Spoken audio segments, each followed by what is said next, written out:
Well, here at the 2019 NFL Scouting Combine, Bills GM Brandon Beane with me. And Brandon, when you have an event like this, and maybe less so of an importance on finding the guy and knowing that now you have to surround with him, how does that really change life for you here in terms of what you're looking at?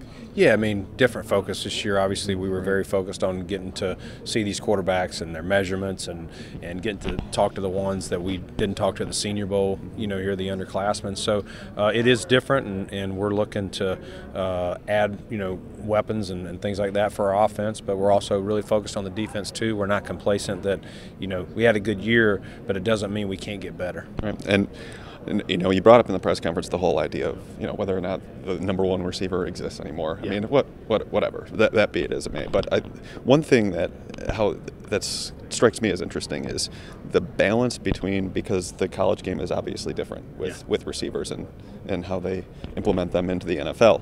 But in terms of finding those guys and being able to force them into the lineup right away, as opposed to having to spend quite a bit in free agency, where's the delicate balance between the two there? Because obviously if you need a receiver, then there's not a lot of avenues to go to.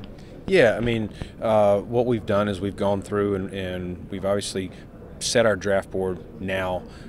We have a good idea of where guys will fall, and it'll be adjusted. But we've also gone through free agency, and we've put, this is a tier 1 guy, it's a tier 2 guy, tier 3, and so on. And this is is he an outside guy? This guy could come in and start as an inside guy, or he could be the first off the bench. So we've put those guys, and we've put where we think the price parameters should be. And once free agency gets here, we'll see. And sometimes it works out where you can fill certain holes, and sometimes you strike out, or the guys that you thought fit what you do, they got paid more than you felt they were worth. And so those are the ones that you go, all right, we hope the draft falls a little bit more to that way, but we'll try and fill as many holes in free agency as we can. Can't sit here and say you can fill them all. In a perfect world, you do, but I don't know that that's realistic. But hopefully we'll fill enough of them so that we can work, maneuver in the draft, and hopefully, the higher rounds get a player if we feel there's a sufficient need. Where do you feel the roster is at right now in terms of a slot receiver? Because we talk about receiver in generalities, but the slot, it doesn't seem like there was a guy that kind of discerned himself last year. So where do you feel you are, and where do you have to go? Yeah, we had some different guys, last year that played different roles. Even, the guys late in the year with McKenzie and some of those guys, and Ray and we even added some guys at the end of the year that. So I think we have some different flavors there. To say we've solved that, I can't sit here and say we have. I think we got some guys that have shown flashes of what they can do, but we need someone that's accountable that can do it for the whole season. And can these guys do it? They'll get a chance, but it doesn't mean that we won't. If we think there's an upgrade in free agency or the draft, that we wouldn't make that move. We're trying to create competition and add as much value and let the best man win. And you brought up free agency a couple of questions ago, and the buzzword that you use at the end of the season, judicious. It's been repeated 1,000 times by now. You're probably sick of hearing it.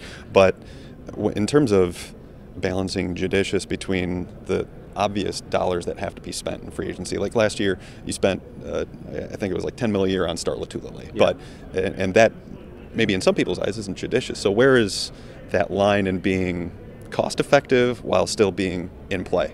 Yeah, I mean, listen, when you go into free agency, you're generally you're probably going to have to pay a little bit more at any position if you want a guy early in free agency, day 1, day 2.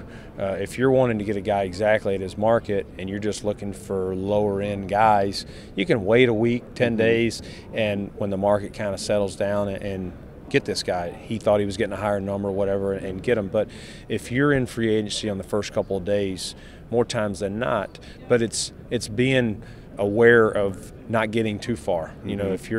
If you think a guy is, $8 million is the range, if it goes to 9, okay. But if it goes to 12 or 13, now you're getting out of hand. You're doing that young man a disservice, because he's not going to be able to live up to a $12 million deal. And you're also making bad cap decisions, which if you make enough of those, they'll catch up to you. We just got out of it. We don't want to put ourselves, right back there. Right, and necessarily being judicious, where you're going to use the term again, doesn't necessarily coincide with being prohibitive to spending. Is that correct? No, we will put values, and we've put values on players, from guys that we know will come in and start, to guys that we think will compete to start, to guys that this guy would be a great backup. And they all have their values financially, and they have their values on our roster. So if there's a guy that's a premium player that we feel fits, we have the money to spend, that we feel fits the value that it is and fits our team, then we'll target them and go after them, and we'll see how it shakes out. I can't predict if we're going to land 3 guys on the first day or 0 guys on the first day. Again, that's what's so great about the draft. We get to sit there at pick 9, and we get to take who we think is the best player on the board for our team.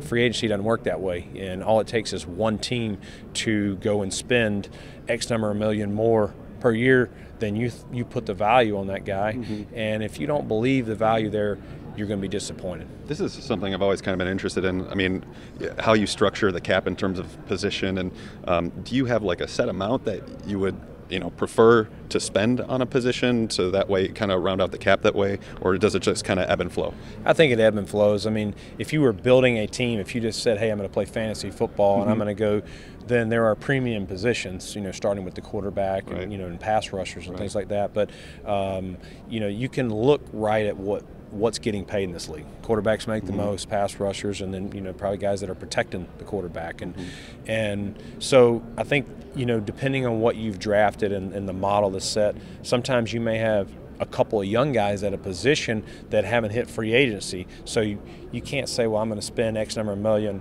on corners. If maybe you've drafted 2 guys that you got them low, don't just go spending extra money if you don't need it. And last thing for me, I mean, the offensive line is obviously going to be a focal point, just because you just have a sheer amount of turnover there, or at least slated to be with all the free agents you have. Right. I mean, again, with the free agent balance with them in particular, because it can get a little crazy with offensive linemen on the open market, as we've seen in recent years. So how dangerous is a temptation when you have up to maybe 2-3 needs that you have to bring in and find a guy? Yeah, I mean, but there's different ways to acquire guys. You don't always have to do it in free agency. Sometimes you can trade. Sometimes there's things, obviously the draft, and sometimes there's draft day moves that you can make, or even things. So there's also guys that maybe have a higher number, and all of a sudden a team signs another player, and they say, you know what, we can release him, and we think that guy can come in and fit and compete. So again, we're looking for as many good players as we can get. We'd love them all to be starters. It doesn't work out that way, but as much competition as we can add, we'll try and do it. Just a big old game of poker, isn't it? That's exactly what it is. All right, Brandon, thank you so much. Appreciate it, Joe. We'll send it back to you.